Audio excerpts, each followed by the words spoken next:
My name is Deryl McKissack, and I am the president and CEO of McKissack and McKissack, and we are a design and project management construction management firm.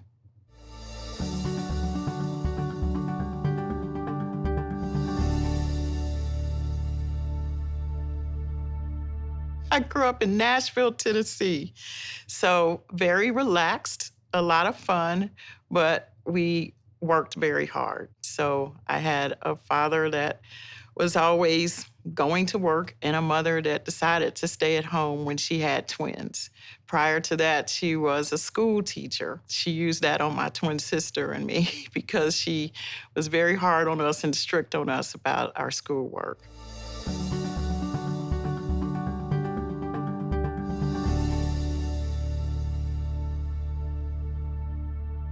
I knew I was going to be in the design and construction field. My family goes back 5 generations in design and construction.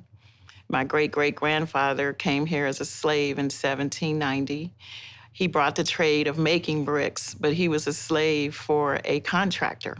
So he learned construction. And he passed the trade of construction down to my great-grandfather, who became a master carpenter. And he passed his trade down to my grandfather and his brother, who became architects. They went to corresponding school at MIT. And they were the first licensed Black architects throughout the Southeast. And they started our family business in 1905.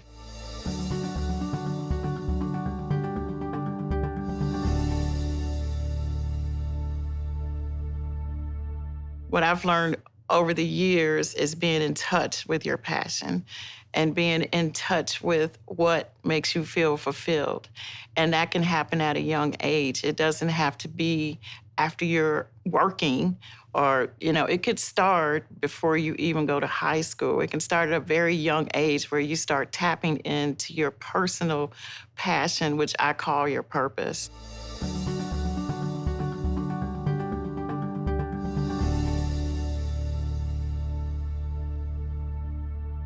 So at McKissack, we have a culture of first being healthy. So if you're healthy, you will be a good team player. And a team player is someone who is humble, hungry, and smart. Being humble doesn't mean that you are weak, but you are strong because you can be malleable in any situation and realize that it's okay if you're not selected, if your idea is not selected, but that you can be humble in that situation. The other one is hunger. You have to have drive in whatever you do. You always have to be moving from A to B to Z, and you can't be stuck at A. And then the last one is smart. You have to have emotional intelligence. We're talking about being able to read a situation and understand that your actions and your words can influence how people feel.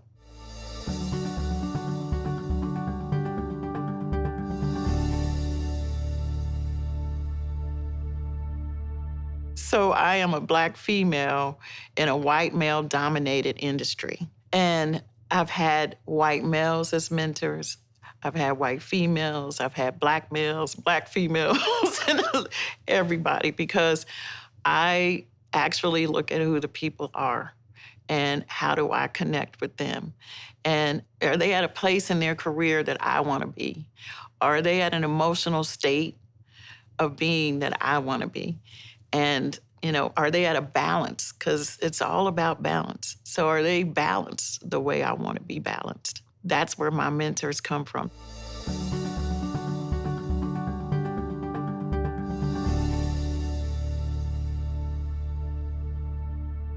When I started the business with $1,000, an okay business plan, I had never written one before, and a lot of passion, I had no idea if I was going to make it. I cannot tell you how strong my passion was that it fueled me every day. And even though I didn't have any money, I didn't have any clients, I was truly mistreated, disrespected. I dealt with a lot of challenges. Every day I was super fueled and pumped because I was in my passion.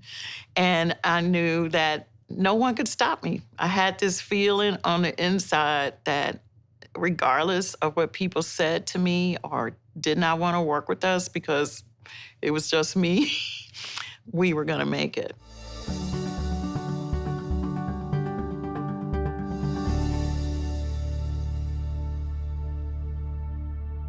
We're grateful because DC gave us a chance on so many different facilities and projects that, it helped build who we are today. And we were able to translate that to other cities around the country. And that's why we're a national company. But if it had not have been for DC, and I'm talking about not just schools, but water, wastewater, roads, bridges, corporate facilities, all of that started here in DC and with people giving us a chance. And so we will never forget DC.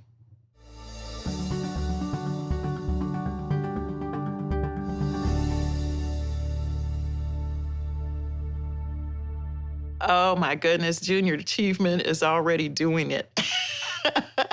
I had the great opportunity of visiting one of the Junior Achievement sites where they simulate what you would have to go through as an adult.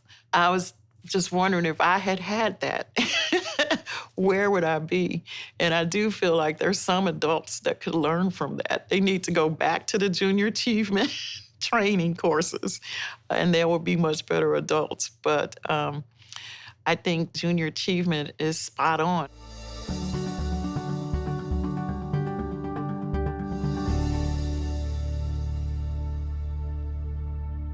First of all, I wake up every day and I have devotion. I'm a very spiritual person, and I pray every morning. And it's so funny, if it's a really bad day, I have to pray longer. If there are a lot of, because I look at my day seriously and I'll say, oh no, I have so much stress today, or I could allow myself to have stress today. But I pray and read my Bible and I get strength from that.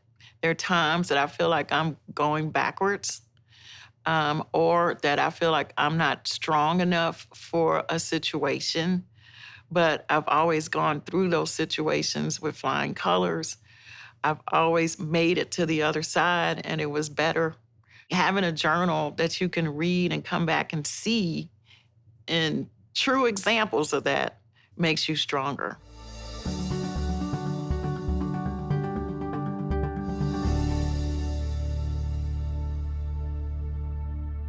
Sometimes we get caught up in letting people define who we are. I have to define me. And if I say I'm a leader, if I say I know what I'm doing and I'm here for a reason, and yes, I'm bringing a different perspective, but it's a good one. It's a perspective that none of these people would think of because they're not me. And my thoughts and ideas mean something.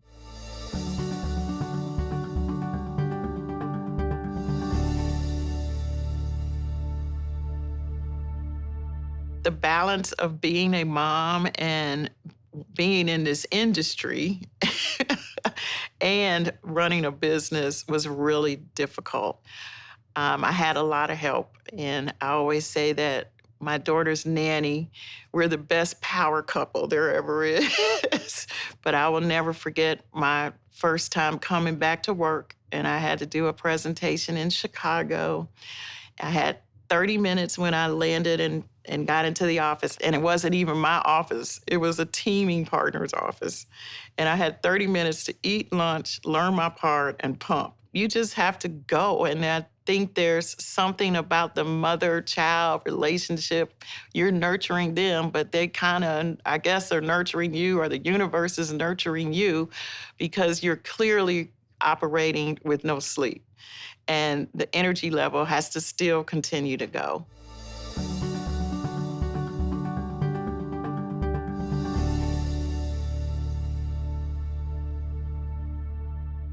I feel like I've worked hard so that she could have an opportunity to really excel in whatever she does. I don't want to give it to her. I want her to find it, and I want her to excel in it. And at one point, she wanted to work in fashion, but then she found a love of STEM, and so she likes sciences and math, and she decided that she wants to go into genetics. and she wants to discover the next vaccine. What I tell her all the time is, all of that's fantastic. The fashion is art. The STEM the genetics is STEM, and that might as well be engineering. So all roads lead to McKissack and McKissack, and I don't care how she gets here.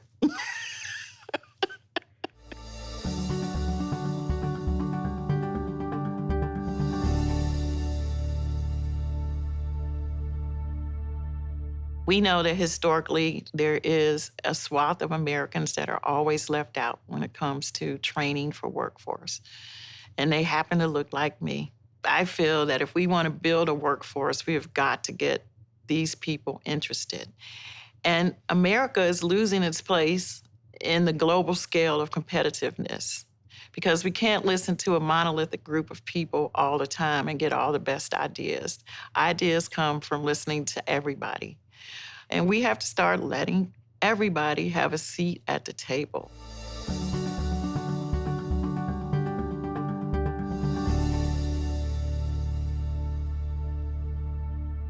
Oh my goodness. Being a laureate means everything to me. It says that I've achieved, that I've done something good for my community.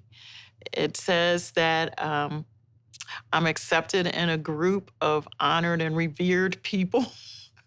And I'm also a role model to a bunch of wonderful students that are JA students.